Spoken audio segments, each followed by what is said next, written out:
Remember the last time you got a raise? Now remember how long the good feeling lasted. Most people blame themselves when that happens. They think they spend too much, save too little, lack discipline. That explanation feels true enough to accept. So they accept it and wait for the next raise. But in 1973, something happened. A quiet economic shift. It permanently broke the connection between working hard and feeling financially secure. It was never announced. It was never reversed. Most people were never told. The feeling that more is never enough did not come from your choices. It was built into the system before you ever entered it. And once you see how everything starts to make sense, there is a very specific feeling that arrives a few weeks before a raise. A quiet anticipation. A sense that something is about to change. You run mental calculations almost involuntarily. You imagine what the extra money will mean. A little more breathing room. A little less anxiety at the end of the month. Maybe something you have been putting off finally becomes possible. The raise starts to feel like a turning point before it ever arrives. And then it does arrive. And within a few pay cycles, sometimes sooner, the feeling is gone. Not gradually. Almost completely. The new number in your bank account becomes the new normal so quickly that it is almost difficult to remember what felt different about it. The breathing room you imagined has somehow already been absorbed. The anxiety has not disappeared. It is simply reorganized around a slightly higher baseline. Most people file this experience away and conclude something unflattering about themselves. The most common self-diagnosis runs like this. I earned more, but I must have spent more. I had an opportunity to get ahead, and I failed to take it. Other people manage their money better. Other people have more discipline. Other people are doing this correctly. The problem, in other words, is personal. It is a character flaw dressed up in financial language. This conclusion feels logical because it is partially supported by evidence. Spending often does rise when income rises. Budgets do frequently expand to fill available money. The behavior appears careless when examined closely enough. So the explanation sticks. It carries enough truth to feel complete. But it is not complete. Not even close. Because if this were purely a personal discipline problem, the pattern would not be this consistent. It would not appear across different income levels, different professions, different countries, different generations. Millions of structurally different people would not be reporting the same experience at the same rate. Personal failure explains individual cases. It does not explain a phenomenon this widespread, this persistent, and this historically specific. Something larger is operating here, and it started in 1973. To understand what happened, you have to understand what the decades before 1973 looked like. From roughly the end of the Second World War through the early 1970s, something remarkable was functioning inside the American economy and in many Western economies alongside it. Productivity was rising.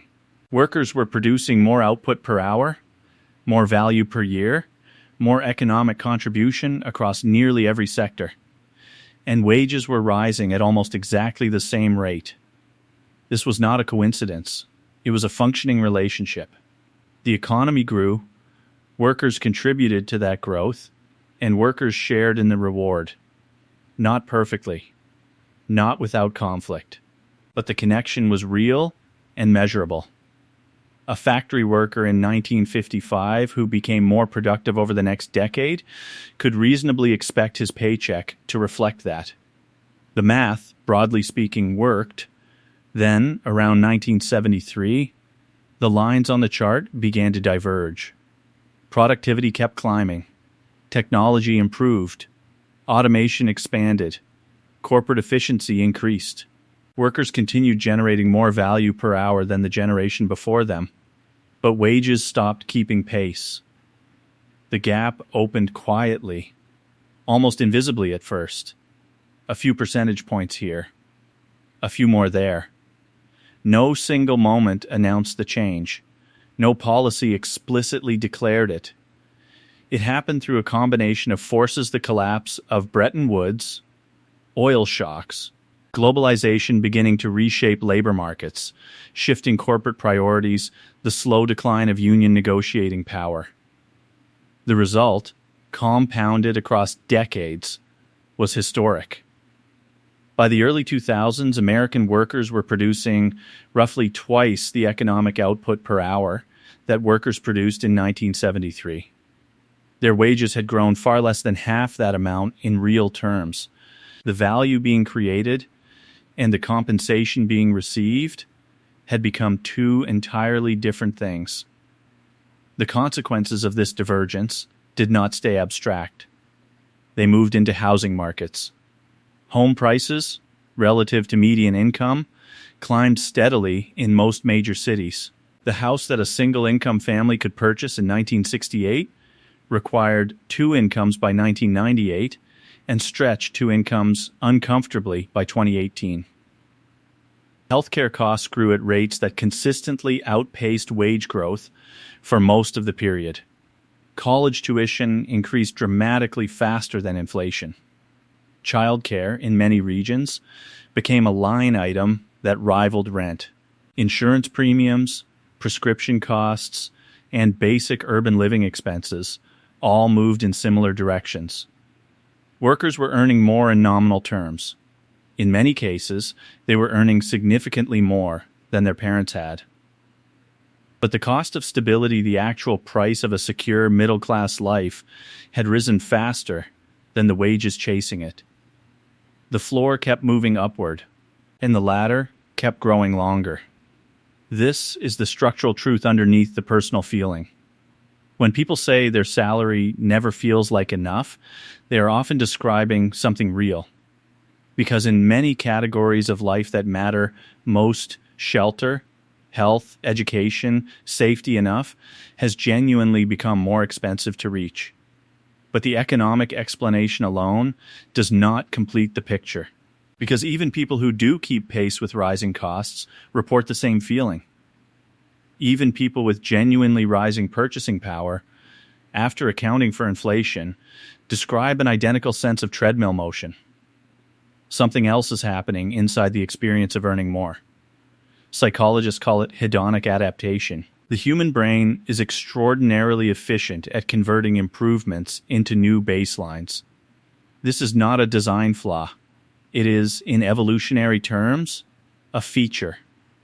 An organism that remains permanently grateful and satisfied with what it has stops searching for better conditions, better resources, better survival options.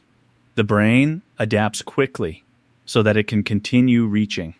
But in the context of income and financial security, this mechanism creates a specific and frustrating pattern. A raise that feels significant before it arrives becomes ordinary remarkably quickly after it arrives. The new salary becomes the reference point. The previous salary, which once felt like a goal, now feels inadequate. The emotional reward for achieving the income level is almost entirely consumed by the process of recalibrating to it. Security as a feeling keeps moving. It is not located at a fixed income level. It perpetually recedes. Here's where the story becomes more complicated. Because the economy does not merely coexist with this adaptation. In many ways, it depends on it. Consumer economies are built on demand. Demand requires desire. Desire requires dissatisfaction. An advertising industry worth hundreds of billions of dollars exists specifically to interrupt the process of satisfaction, to show people what their current life is missing, to create comparisons that make existing possessions feel slightly inadequate, to generate the particular discomfort that precedes a purchase. The goal is not to make people happy. The goal is to make people want. Social comparison amplifies this dramatically. Humans have always benchmarked their status against visible peers. But the modern environment has made those comparisons relentless, cross-demographic, and aspirational in ways that previous generations never experienced. The reference group is no longer limited to the neighborhood. It is global, curated, and professionally optimized to produce dissatisfaction. The system does not merely tolerate the feeling that more is never enough. It is, to a significant degree, financially sustained by it. And into this environment steps something that gets called lifestyle inflation, the tendency for spending to expand as income rises. It is almost universally described as a personal failing. But the reality is considerably more complicated. When a family earns more and moves to a better neighborhood, that is often a rational decision about school quality, safety, and their children's opportunities. When someone replaces an aging car with a more reliable one, that decision has practical justification. When a person with a demanding career makes choices that save time at the cost of money, those choices reflect real constraints. Many of the spending expansions that follow income increases are not reckless. They are reasonable responses to the options that income makes available. The problem is not that these choices are irrational. The problem is that they are made inside a system where costs rise, adaptation resets expectations, and the next level of security always seems to require a little more than the current level provides. When you hold all of this together at once, the pattern becomes visible. Wages grew more slowly than productivity for decades. The cost of stability rose faster than wages. Hedonic adaptation continuously reset the emotional reward of earning more. Consumer culture actively reinforced dissatisfaction. Social comparison raised the comparison baseline. Lifestyle choices, many of them reasonable, expanded spending alongside income. Every force in the system pointed in the same direction. None of this means that income does not matter. It does. Significantly, the difference between genuine poverty and a stable income is not psychological, it is life-altering and concrete. Financial discipline remains meaningful. Savings decisions matter. The choices people make with money are not irrelevant. But for the millions of people in the middle, the people who have done many things correctly and still find themselves wondering why the security they expected never fully arrived, the answer was never simply personal. There is a version of financial understanding that focuses entirely on individual behavior. Spend less. Save more. Make better choices. That version is not wrong, but it is incomplete in a way that costs people something important, not just money, but clarity. Because millions of people spend years, sometimes entire careers, waiting to reach the income level where the feeling of security finally becomes permanent. They assume it is coming. They assume they are just not quite there yet. They assume the next raise will be the one that finally changes the underlying feeling. The deeper reality is that the feeling was never going to arrive automatically.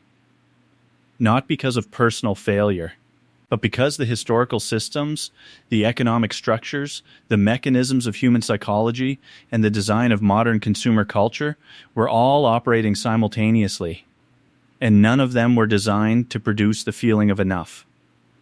The problem was never just your salary. And understanding that, clearly and without illusion, might be the most financially important thing you ever learn.